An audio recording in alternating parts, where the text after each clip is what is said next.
जय हिंद दोस्तों, मैं हूं अनूप और आप सब लोग देख रहे हैं ग्लोबल कॉन्फ्लिक्ट हिंदी। दोस्तों आखिरकार अमेरिका के द्वारा भारत को सबसे बेहतरीन टेक्नोलॉजी देने को लेकर हामी भर दिया गया है। अमेरिका भारत को एक ऐसा टेक्नोलॉजी देने जा रहा है जिसके बाद भारत के पास भी होगा दुनिया के सबसे खतरनाक तरीन ड्रोन। खाली दोस्तों भारत के पास नहीं होगा बल्कि भारत खुद अपने बलबूते पे भी ऐसे ड्रोन बना सकेगा। और एक ऐसा ड्रोन है जिसका डर चाइना के मन में तो है ही, लेकिन पाकिस्तान इसका लाइव तांडव देख चुका है। दोस्तों आज के इस वीडियो में आप लोगों को बताऊंगा कि वो ड्रोन असल में किस तरीके का ड्रोन है और अमेरिका के द्वारा क्यों इस ड्रोन के टेक्नोलॉजी भारत को देने के लिए हामी भरा गया। भारत को टेक्नोलॉजी मिलने के बाद भारत इससे किस तरीके से अपने पक्ष में इस्तेमाल कर सकेगा और कैसे इस टेक्नोलॉजी के सहारे भारत अपना खुद का दुनिया के सबसे बेस्ट ड्रोन बना सकेगा। तो डिटेल में जानने के लिए वीडियो के आखिर तक बने रहिए और चैनल को सब्सक्राइब और वीडियो को लाइक जरूर कीजिए। दोस्तों MQ-9 reaper unmanned aerial vehicle के बारे में तो आप लोग सुने ही होंगे। दोस्तों ये वही ड्रोन है जिसका इस्तेमाल इंडियन नेवी के द्वारा बीते 2 साल से किया जा रहा है। हालांकि इंडियन नेवी के द्वारा इसे खरीदा नहीं गया है बल्कि इसके सी गार्डियन वेरिएंटों को जनरल एटॉमिक कंपनी से, जो कि इन ड्रोनों के मैन्युफैक्चरर है, उससे लीज में लिया गया है। हाल ही में 10,000 घंटा फ्लाई करने के बाद इन ड्रोनों के लीज पीरियड को और 2 साल बढ़ाया गया। तो वहीं पे दोस्तों इसके साथ खबर यह भी है कि इन ड्रोनों को फिलहाल नेवी के द्वारा लाइन ऑफ एक्चुअल कंट्रोल के नजदीक चाइना के साथ बढ़ते हुए टेंशन को देखते हुए डिप्लॉय किया गया है। दोस्तों ड्रोनों की उपयोगिता इतना अधिक है कि बताया जा रहा है कि इंडिया कम से कम ऐसे 30 ड्रोनों को खरीदने को लेके अमेरिकी कंपनी जनरल एटॉमिक के साथ बातचीत भी कर रहा है। और दोस्तों इन ड्रोनों का डर तो चाइना के मन में भी है, क्योंकि चाइना को भी पता है कि जो ड्रोन है ये काफी खतरनाक तरीन ड्रोन है और हाई ऑल्टीट्यूड एरिया में, मतलब चाइना के साथ लगे हुए बॉर्डर जिसे कि लाइन ऑफ एक्चुअल कंट्रोल कहा जाता है, वहां पे भी इसका इस्तेमाल हो सकता है और इसे काउंटर करने का क्षमता चाइना के पास नहीं है। लेकिन दोस्तों इन ड्रोनों के अगर लाइव तांडव कोई देखा है तो वो है पाकिस्तान। आप सब लोगों को पता ही होगा कि अफगानिस्तान के अंदर जब आतंकियों को अमेरिका के द्वारा ढूंढ ढूंढ के मारा जा रहा था, तब कई सारे आतंकियों को पाकिस्तान अपने देश में पनाह दिया था।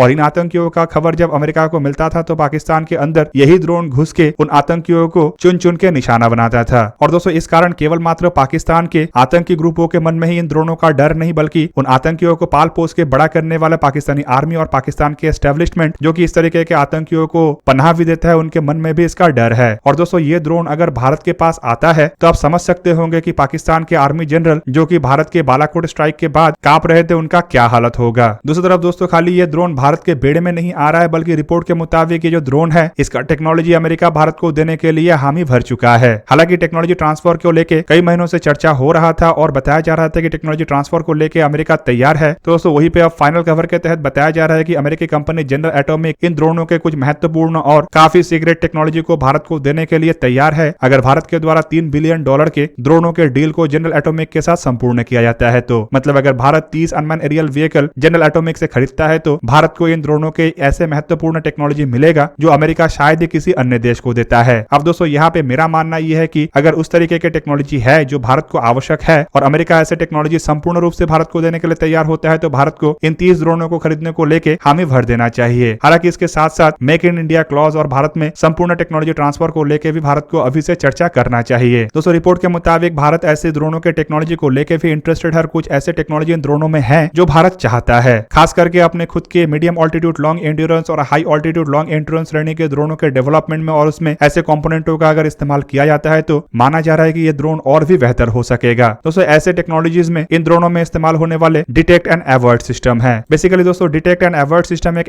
ऐसे ऑटोमेटिक सिस्टम है जो ड्रोनों को सिविलियन एयर स्पेस के अंदर ऑपरेट करने में मदद करता है। और इस तरीके के सिस्टमों के वजह से सिविलियन एयर स्पेस को बिना वायलेट किए या फिर कहे तो सिविलियन एयर स्पेस में किसी भी तरीके के हलचल ना मचाए ये ड्रोन वहां से गुजर भी सकेगा और ऊपर से ट्रैफिक के ऊपर असर भी नहीं पड़ेगा और किसी भी तरीके का कोई हादसे होने का भी संभावना 0 होगा। हालांकि दोस्तों ये भी बताया जा रहा है कि ड्रोन में इस्तेमाल होने वाले ल्यूनेक्स मल्टी मोड रडार एक महत्वपूर्ण कंपोनेंट है जिसे लेके भारत पैनी नजर रखा है। मतलब भारत इस तरीके के सिस्टम को हासिल करना चाहता है। ल्यूनेक्स मल्टी मोड रडार एक हाई परफॉर्मेंस सिस्टम है जो कि high resolution photography quality provide करता है। इवन बादल, बारिश, धूल, स्मॉग और फॉग जैसे सिचुएशन में भी ये जो रडार है इफेक्टिवली काम कर सकता है। मतलब दोस्तों ये रिफर ड्रोनों में इस्तेमाल होने वाले एक इफेक्टिव सर्वेलेंस इक्विपमेंट है जो हर समय काम आता है। हालांकि दोस्तों इसके अलावा बताया जा रहा है कि इसमें synthetic aperture radar, ground dismount, moving target indicator, maritime wide area search mode जैसे इक्विपमेंट भी लैस है जो कि बड़े एरिया में कवरेज कर सकता है और बड़े एरिया के ऊपर सर्वेलेंस के लिए इस्तेमाल हो सकता है। इसमें बताया जा रहा है फील्ड ऑफ व्यू और इलेक्ट्रो ऑप्टिकल इंफ्रारेड सेंसर भी लगा हुआ है। और दोस्तों इस तरीके के इक्विपमेंटों को भारत इसीलिए हासिल करना चाहता है ताकि अपने खुद के द्वारा बनाए जाने वाले अनमैन एरियल व्हीकल जैसे कि मीडियम ऑल्टीट्यूड लॉन्ग एंड्योरेंस श्रेणी के ड्रोन और हाई ऑल्टीट्यूड लॉन्ग एंड्योरेंस श्रेणी के ड्रोनों को MQ-9 रीपर जैसे मजबूत मजबूत तरीन और ताकतवर तरीन ड्रोनों में कन्वर्ट किया जा सके। दोस्तों यहाँ पे आप लोगों को जान के रखना चाहिए कि रुस्तम श्रेणी के अंतर्गत भारत के द्वारा मीडियम ऑल्टीट्यूड लॉन्ग एंड्योरेंस श्रेणी के ड्रोनों का डेवलपमेंट किया जा रहा है, जबकि रिपोर्ट के मुताबिक हिंदुस्तान एरोनॉटिक्स लिमिटेड एक हाई ऑल्टीट्यूड लॉन्ग एंड्योरेंस ड्रोनों का भी निर्माण कर रहा है। रुस्तम श्रेणी के इन ड्रोनों को फिलहाल तापस BH-201 अनमैन एरियल व्हीकल कहा जाता है, जो फिलहाल सर्वेलेंस कैपेबिलिटी के लिए डिजाइन और डेवलप हो रहा है। तो वहीं पे दोस्तों आप लोगों की जानकारी के लिए बता दूं कि इसमें लिमिटेड हथियार इस्तेमाल करने का भी एक ऑप्शन है। रुस्तम श्रेणी के इन ड्रोनों में अगर Israeli MQ-9 Reaper unmanned aerial vehicle से हासिल किए जाने वाले ऐसे टेक्नोलॉजियों का इस्तेमाल होता है तो दोस्तों ऑब्वियसली इन ड्रोनों में और निखार आएगा और ड्रोनों की क्षमता में और वृद्धि आएगा। जबकि दूसरी तरफ सबसे अधिक उपयोगी तो हाई ऑल्टीट्यूड लॉन्ग एंड्योरेंस श्रेणी के ड्रोन के प्रोजेक्ट होगा, क्योंकि इस तरीके के ड्रोनों को काफी बड़े आकार के और काफी हाई कैपेबिलिटी के साथ डेवलप किया जा रहा है, जिसमें अगर अनमैन एरियल व्हीकल रिपर की टेक्नोलॉजी का इस्तेमाल होता है तो ऑब्वियसली ये संपूर्ण रूप से रिपर जैसे ही अनमैन एरियल व्हीकल में कन्वर्ट हो जाएगा। अब दोस्तों जनरल एटॉमिक के MQ-9 ripper unmanned aerial vehicle को देखा जाए तो ये 2 फरवरी 2001 में अपना पहला उड़ान भरा था और इसे साल 2007 में इंट्रोड्यूस किया गया था। दोस्तों अब तक अमेरिका के द्वारा कई सौ संख्या में इन ड्रोनों का निर्माण किया जा चुका है, जिसका इस्तेमाल केवल मात्र अमेरिका के क्लोज तरीन एलाई देशों के द्वारा ही किया जाता है, जिनमें France, India, Italy, Japan, Netherlands, Spain, United Kingdom और यूनाइटेड स्टेट ही है। अनमैन एरियल व्हीकलों को अगर देखा जाए तो इसे ग्राउंड में कंट्रोल करने के लिए 2 क्रू मेंबर का आवश्यकता होता है और दोस्तों इसका लंबाई करीबन 11 मीटर मतलब 36 फीट 1 इंच है। तो वहीं पे इसका विंग स्पैन 20 मीटर मतलब 65 फीट 7 इंच है। इसका हाइट 3.81 मीटर मतलब 12 फीट 6 इंच है। तो वहीं पे इसका MTU वेट 2223 किलोग्राम है। Maximum take off weight 4760 kilogram है। तो वहीं पे इसके फ्यूल कैपेसिटी 1800 किलोग्राम है। इसके पेलोड कैपेसिटी करीबन 1700 किलोग्राम है, जिनमें 360 किलोग्राम इंटरनल और 1400 किलोग्राम एक्सटर्नल है। ड्रोन में हॉर्नवेल के TPE 33110 एक टर्बोप्रॉप इंजन का इस्तेमाल हुआ है, जिसका क्षमता करीबन 900 हॉर्स पावर है। ये ड्रोन 482 किलोमीटर पर आवर के अधिकतम रफ्तार में उड़ान भर सकता है। तो वहीं पे इसका क्रूजर स्पीड करीबन 313 किलोमीटर पर आवर है। ड्रोन का रेंज करीबन 1900 किलोमीटर है। तो वहीं पे इसका एंड्योरेंस करीबन 14 घंटे का है। ड्रोन के सर्विस सीलिंग 50,000 फीट मतलब करीबन 15,420 मीटर है। तो वहीं पे ये 25,000 फीट मतलब 7.5 किलोमीटर के ऑल्टीट्यूड से ऑपरेशंस को अंजाम दे सकता है। ड्रोन में 7 हार्ड पॉइंट है, जिसके सहारे ये कई तरीके के हथियारों को कैरी कर सकता है, जैसे कि AGM-114 Hellfire missile, GVU-12 LEVO-2 laser guided bomb, 500 kilogram के डायरेक्ट अटैक म्यूनिशन और air to air Stinger missile के साथ साथ MBDA के बिम्स्टन जैसे मिसाइल भी शामिल है। हालांकि इसमें M9X साइड वाइंडर मिसाइलों को भी लगाने का तैयारी किया जा रहा है। इसके अलावा दोस्तों अगर देखा जाए तो इसमें एवियोनिक्स के रूप में ANDAS-1 MTS-B multi spectral targeting system, ANAPY-L ल्यूनेक्स 2 radar, Raytheon के C-वैल्यू मैरीटाइम सर्च रडार जैसे इक्विपमेंटों का इस्तेमाल किया गया है। फिलहाल दोस्तों इस तरीके के ड्रोन दुनिया के किसी अन्य देश के पास नहीं है और जो ड्रोन अब तक दुनिया में एक्टिव है उनका क्षमता इन ड्रोनों के मुकाबले में काफी कम है। अमेरिका की तरफ से बनाए गए इन ड्रोनों को दुनिया के सबसे ताकतवर तरीन ड्रोन इसीलिए कहा जाता है क्योंकि ये अपने आप को छुपाने में भी सक्षम है और एक तरीके से अपने आप को बचाने में भी सक्षम है। दोस्तों आपके जानकारी के लिए यहाँ पे बता दूं कि भारत अगर ऐसे ड्रोनों को खरीदता है तो इस क्षेत्र में ड्रोन के मामले में भारत सबसे ताकतवर तरीन देश बनेगा। तो वहीं पे भारत को ये टेक्नोलॉजी अगर मिलता है तो भारत के जो ड्रोन है उसे भी आने वाले समय में दुनिया के सबसे खतरनाक तरीन और सबसे बेहतरीन ड्रोन कहा जा सकेगा। हालांकि अभी भी भारत जो अपने खुद के टेक्नोलॉजी का डेवलपमेंट कर रहा है उससे भी भारत के जो ड्रोन है वो काफी हाईली कैपेबल होगा। लेकिन दोस्तों अमेरिका के ऐसे ड्रोनों के अंदर जो टेक्नोलॉजी है काफी टाइम टेस्टेड टेक्नोलॉजी और भारत को इस तरीके के टेक्नोलॉजी को बनाने के लिए शायद थोड़ा टाइम लगे। जबकि दोस्तों अगर ये टेक्नोलॉजी मिलता है तो जल्द से जल्द ऐसे highly critical advance drone Bharat के पास हो सकेगा। तो दोस्तों ये था आज का वीडियो। अगर आपको वीडियो अच्छा लगा तो लाइक कीजिए और मेरे चैनल को सब्सक्राइब कीजिए और साथ में बना हुआ बेल आइकन को भी प्रेस कर दीजिए ताकि आप मेरा वीडियो देख पाए सबसे पहले। जय हिंद।